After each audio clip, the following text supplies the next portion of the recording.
Mesdames et messieurs, bonsoir et bienvenue dans l'invité de la rédaction. L'intelligence artificielle suscite beaucoup d'espoir, mais aussi de nombreuses inquiétudes.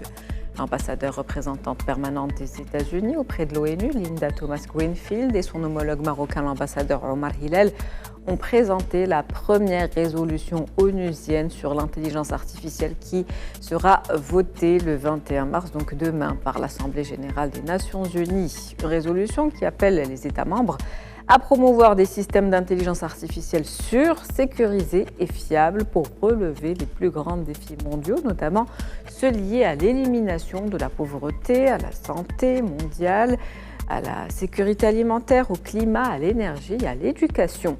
Quels sont les enjeux et les objectifs de cette résolution? On va en parler ce soir.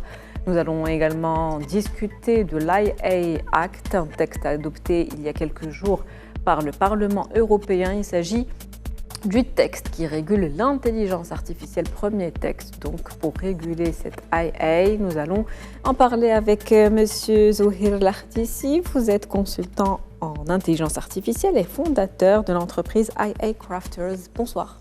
Bonsoir, merci pour l'invitation et merci pour ce sujet d'intérêt. C'est le sujet d'actualité aujourd'hui, celui dont tout le monde parle, l'intelligence artificielle qui est présente dans nos vies justement et qu'on utilise aujourd'hui un petit peu tous les jours, qui nous accompagne au quotidien. Si on devait parler d'abord de cette première résolution proposée par le Maroc et les États-Unis, donc une résolution conjointe, quels sont les enjeux aujourd'hui? Alors, je pense qu'aujourd'hui, il y a un vrai enjeu au niveau mondial. On a aujourd'hui une technologie qui est en train de bouleverser en fait, de manière très globale, aussi bien bouleverser en fait, les équilibres dans différents domaines, dans des domaines économiques, sociaux, sociétaux, et qui va changer en fait, la manière avec laquelle on va vivre, collaborer, travailler en société. Et je pense qu'aujourd'hui, on commence à se rendre compte que ce type de révolution, il peut avoir des impacts très positifs et très productifs pour l'ensemble pour l'ensemble de la population, pour les organisations, pour les nations, mais il peut avoir aussi un certain nombre de dangers. Et je pense que le fait de commencer à travailler justement sur le sujet de la régulation est quelque chose qui est fondamental. Donc la résolution aujourd'hui, je pense que c'est un très bon pas dans le bon sens.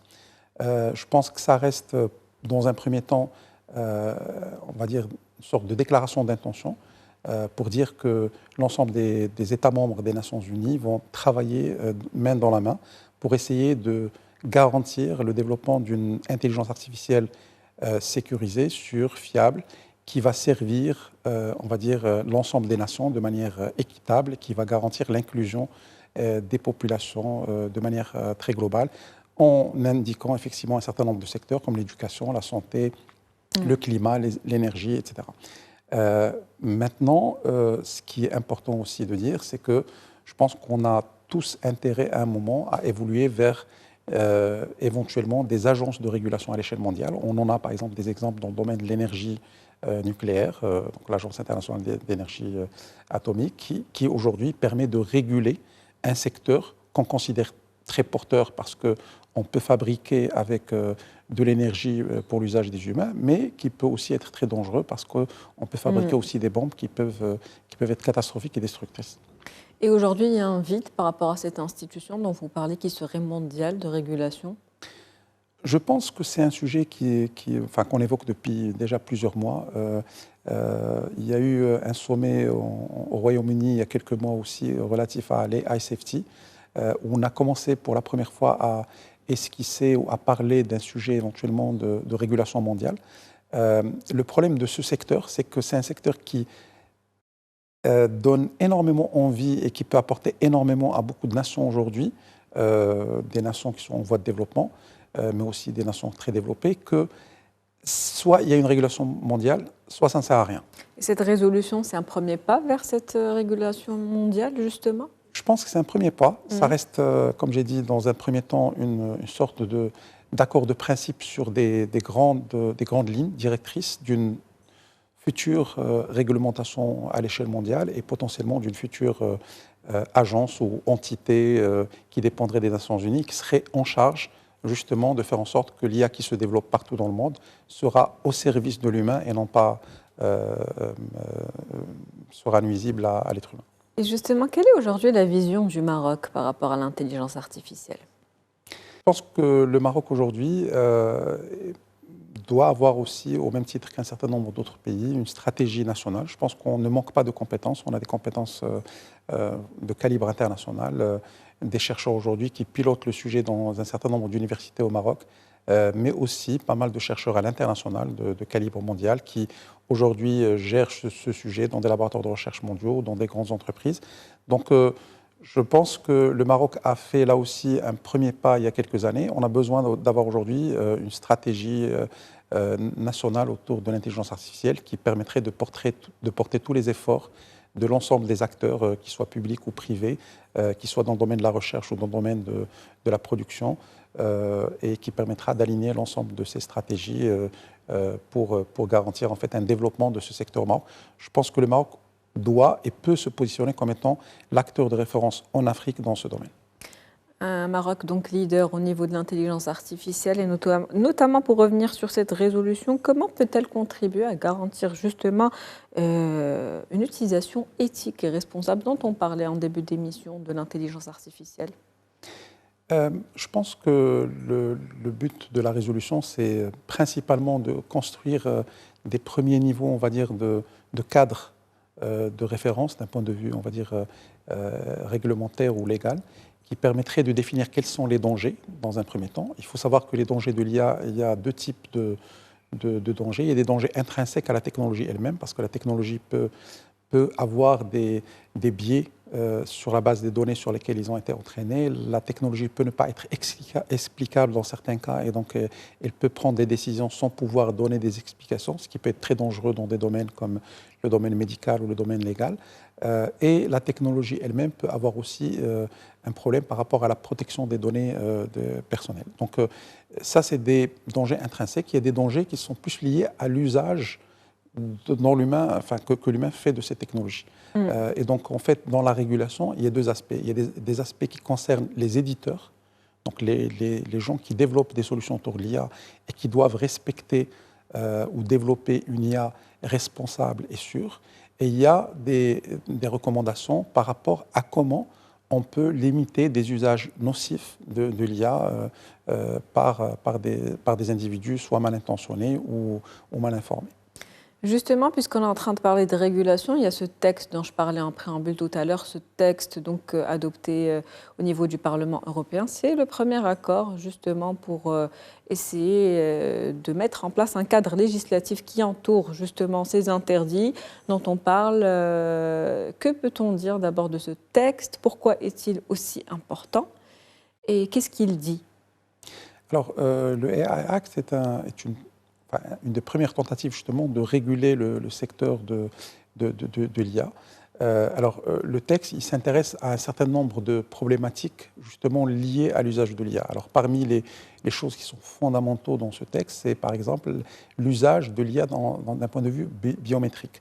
Donc aujourd'hui, l'IA peut être utilisée par exemple dans la rue, dans les caméras de surveillance pour pouvoir identifier les individus, pour pouvoir éventuellement identifier aussi leurs sentiments, leurs réactions. Il y a aujourd'hui des usages dans certains pays relatifs même au scoring social, donc à la possibilité de juger les actes des individus dans la société et sur la base de ça donner des scores. Et donc ça, c'est le premier, on va dire, la première partie auquel s'intéresse le texte. Donc le texte cherche à réguler pour limiter les usages de l'IA.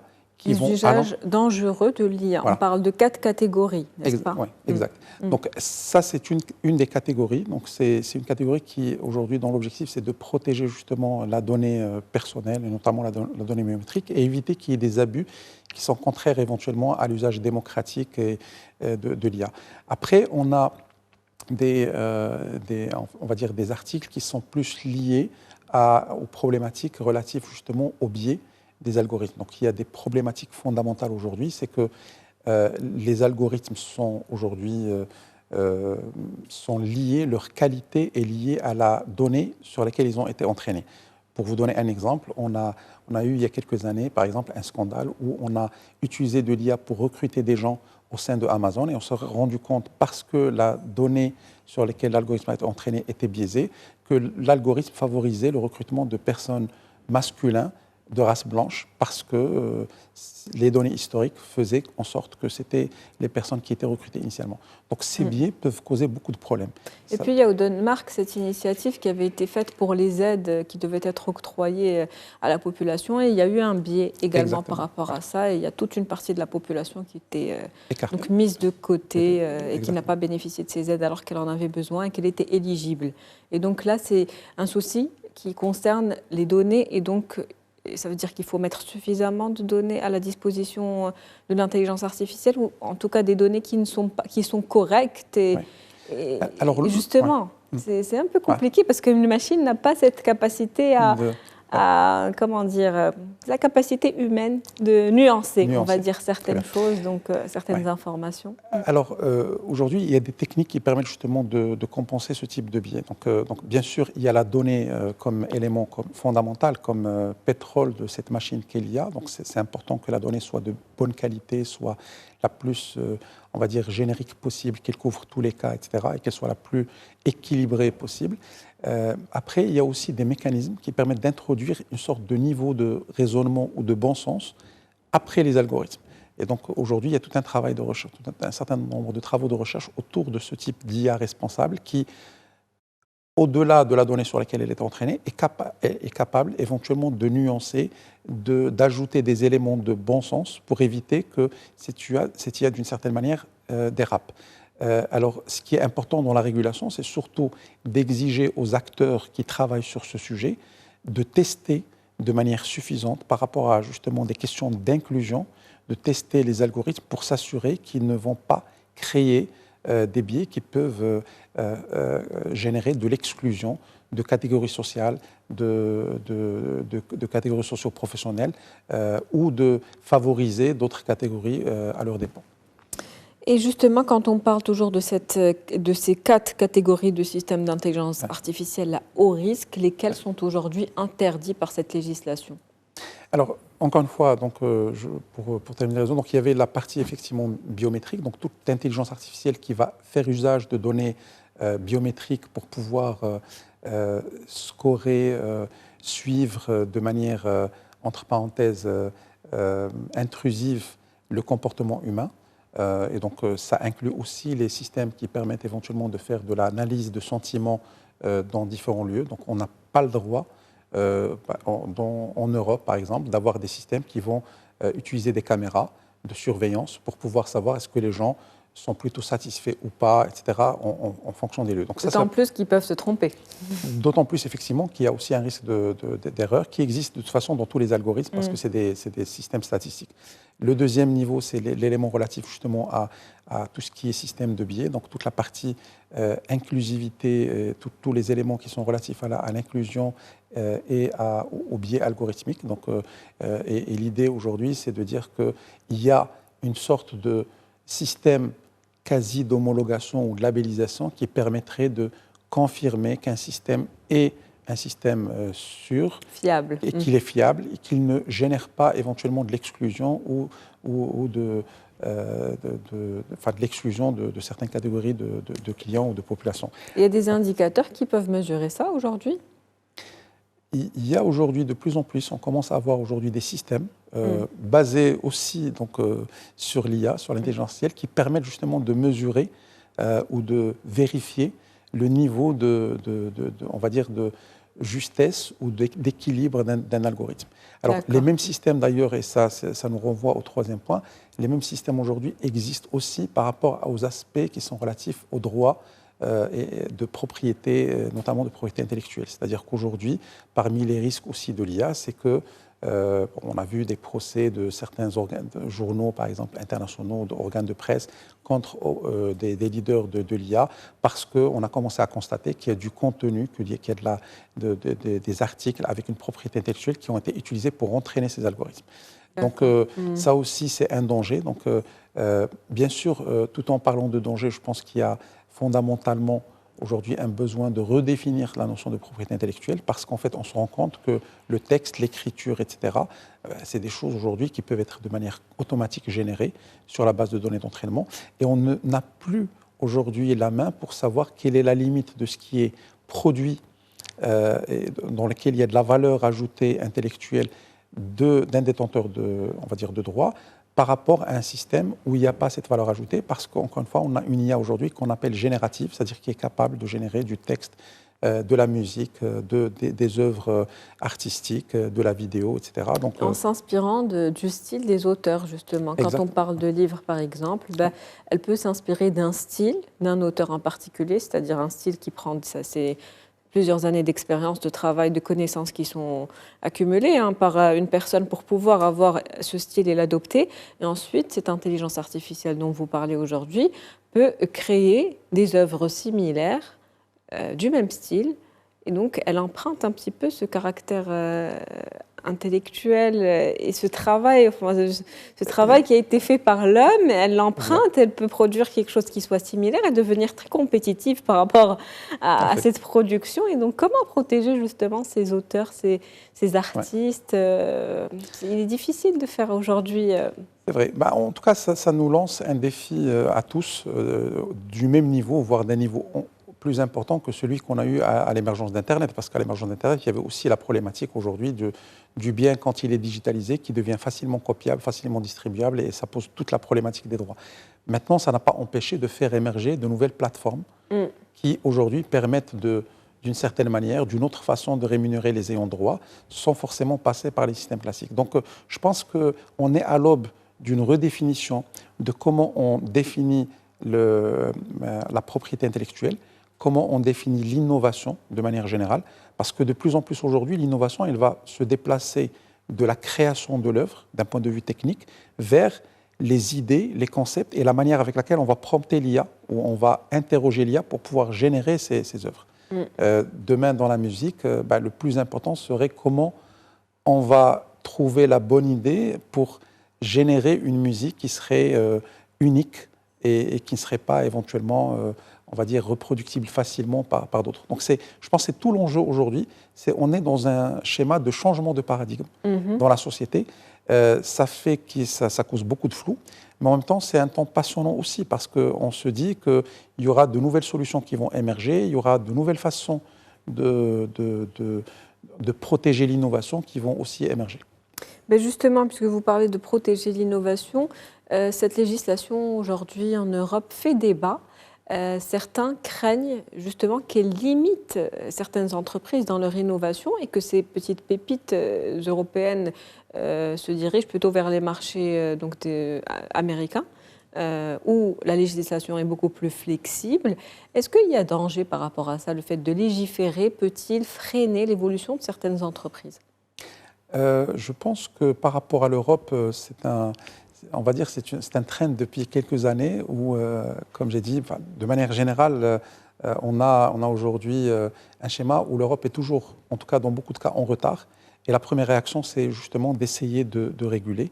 On dit souvent que dans le monde d'aujourd'hui, en tout cas sur les 20 dernières années, les États-Unis inventent des produits, l'Asie copie, l'Europe régule et le reste du monde consomme. Je pense que l'Europe a été consciente, d'ailleurs sur le AI Act, on voit aussi des aspects plutôt positifs pour encourager l'émergence de solutions justement d'IA sûres et d'IA responsables. Donc ça, c'est quelque chose de positif. Maintenant, ce qui est clair, c'est que il y a aujourd'hui, c'est pour ça que je pense que le plus important serait qu'il y ait une régulation mondiale.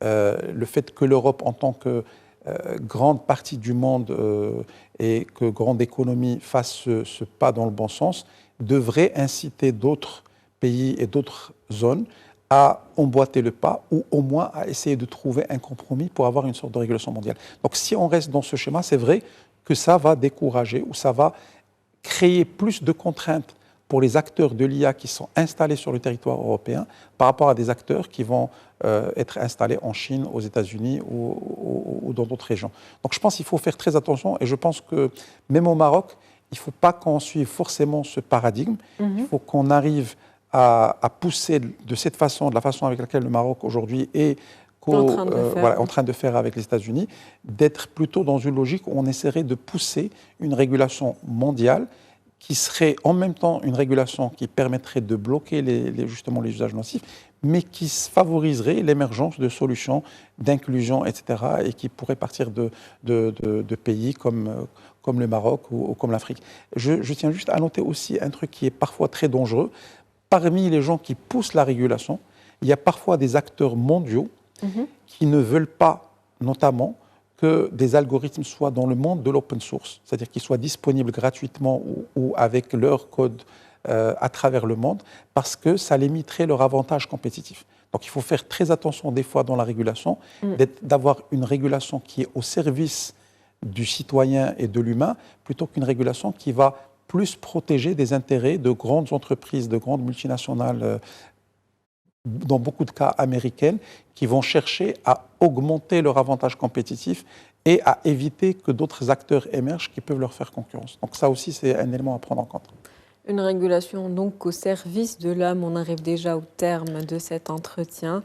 On retiendra, vous avez un dernier message à faire passer aux téléspectateurs. Allez-y, ensuite je ferai le résumé de ce que vous nous avez appris aujourd'hui. En fait, moi justement, je voulais juste dire que justement l'humain doit rester au centre de cette innovation technologique.